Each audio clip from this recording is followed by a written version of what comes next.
सारिਆਂ ਨੂੰ सत श्री अकाल जी। अज मैं तुहानूं डिज़ाइन बनाना दसन लगी हाँ। ये आप बच्चों की कोटी स्वेटर से जो डिज़ाइन है पा सकते हैं। ये बहुत ही आसान तरीके नाल डिज़ाइन जो बन के तैयार होया है। 8 फंदियां का डिज़ाइन है। जो भी आप सिलाई ते फंदे पाने 8-8 फंदियां के हिसाब नाल फंदे पा के 7 फंदे आप वध पावांगे। फिर अपना डिज़ाइन जो दोनों साइडों तो एक बराबर शुरू होगा। हुण मैं तुहानूं बनाउणा दसदी आं, आपां इहनूं किवें बनावांगे। आ वेखो, आ मैं 23 फंदे पा के एक सिलाई जी है प्लेन बनाई है।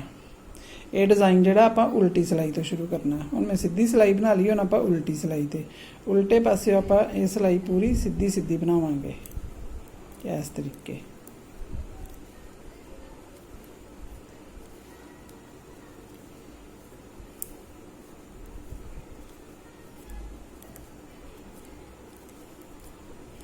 पूरी सिलाई मैं इस तरीके बनाऊंगी सीधी सीधी।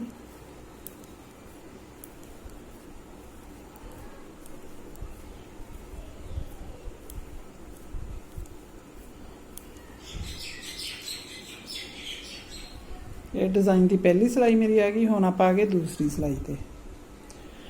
दूसरी सिलाई ते हुण मैं दूसरा कलर लाऊंगी।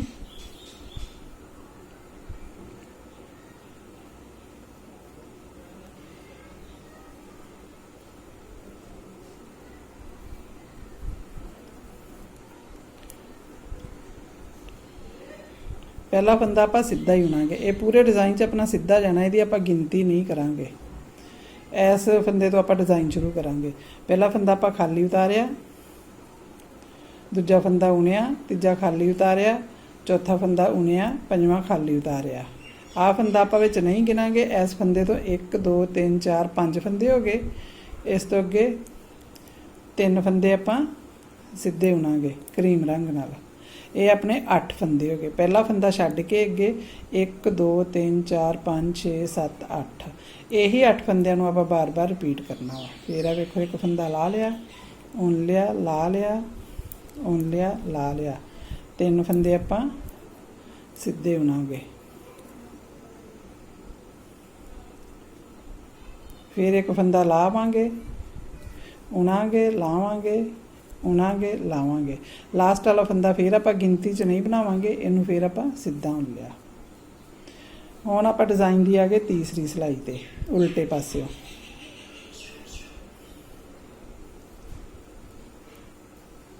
आ फंदा आप वैसे ही उन लेना वा। आ फंदा जिहड़ा आप खाली उतारिया, इनू खाली उतारांगे। आ जिहड़ा अपना फंदे इन्हां दे विच इनू आप इंज सीधा उणांगे। धागा अपने ले करके इनू खाली उतारिया, इनू फिर आप सीधा उन लिया। इनू खाली उतारांगे। आ जिहड़े 3 फंदे इन्हां नूं आप उल्टा ही उणांगे। यही 8 फंदे आप बार बार रिपीट करने हैं।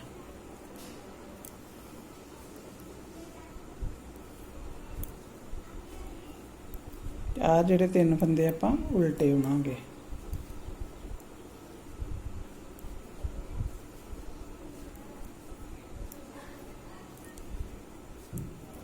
आ वाला फंदा आप उल्टा उन लांगे। हुण आपां इहदे आ गए 3 सिलाइयां बन गईयां। चौथी सिलाई ते चौथी सिलाई आपां इस धागे नाल बनाउणी है, परपल नाल। पहला फंदा आपां सीधा उन लिया। अगे जिहड़े 5 फंदे 1 2 3 4 5 इन्हां नूं आपां इंज सीधा उन लिया। हुण आ जिहड़े 3 फंदे इन्हां नूं आपां खाली उतार लांगे। अगे फिर 5 फंदे उन लांगे।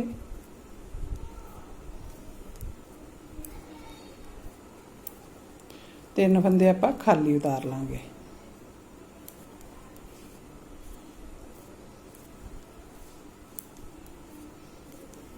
लास्ट वाला फंदा भी आप सीधा उन लांगे। हुण अपनी आ 5वीं सिलाई। पहला फंदा ला लिया। हुण आ जिहड़े 5 फंदे आ इन्हां नूं आपां सीधा सीधा उन्ना।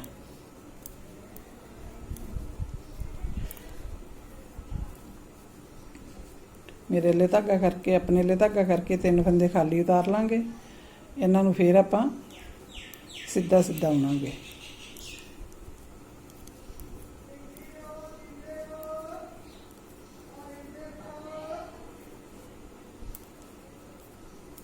पूरी सिलाई जी मैं इस तरीके कंप्लीट करूँगी।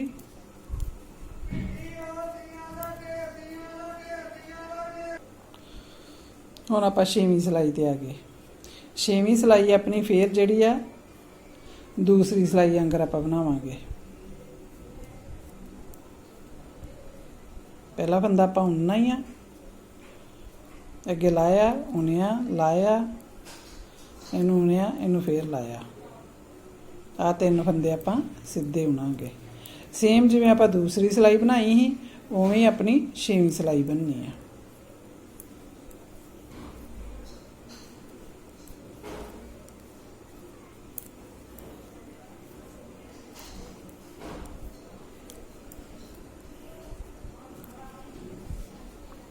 हुण 7वीं सिलाई।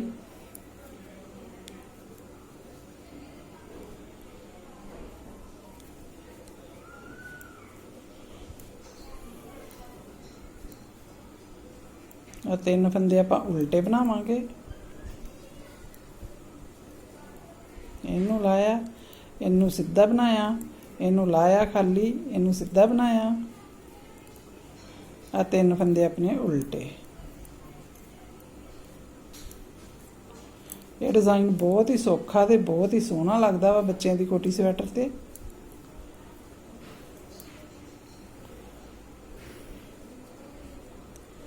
हुण आपां आ गए 8वीं सिलाई ते। हुण आ वाले रंग नाल आपां बनावांगे। ये पूरी सिलाई जिहड़ी आ आपां सीधी बनावांगे।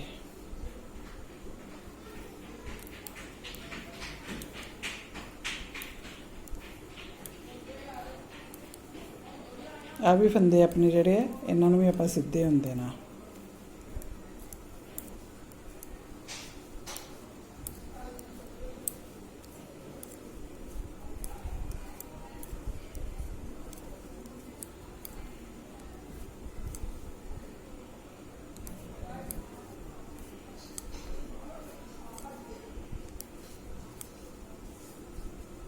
इंज अपनी डब्बी बन गई।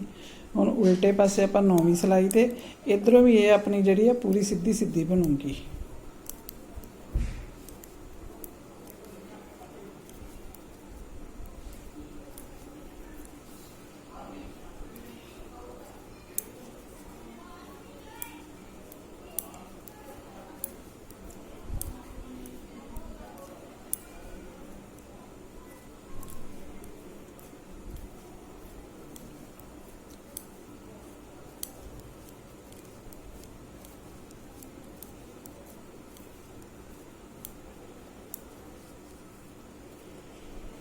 आ वेखो इन्नी डब्बी बन गई। हुण आपां जिहड़ी डब्बी उल्टावांगे।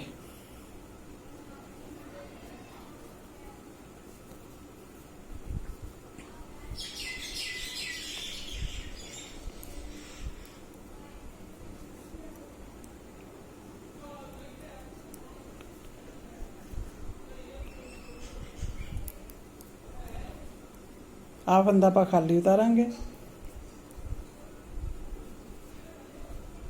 हुण इत्थे आपां 3 फंदे जिहड़े आ सीधे कर लांगे। आ जिहड़े इन्हां 5 फंदियां दे विच 3 फंदे पहला फंदा आपां खाली उतार लिया, 3 फंदे सीधे हो गए। हुण इनू खाली उतार लिया। हुण आ जिहड़े 3 फंदे इन्हां दे विचों आ सीधा आ गया, खाली उतार लिया, सीधा आ गया, इनू खाली उतार लिया। हुण जिहड़ी आ वाली डब्बी अपनी इत्थे आ गई है, आ वाली डब्बी अपनी इत्थे आ जानी।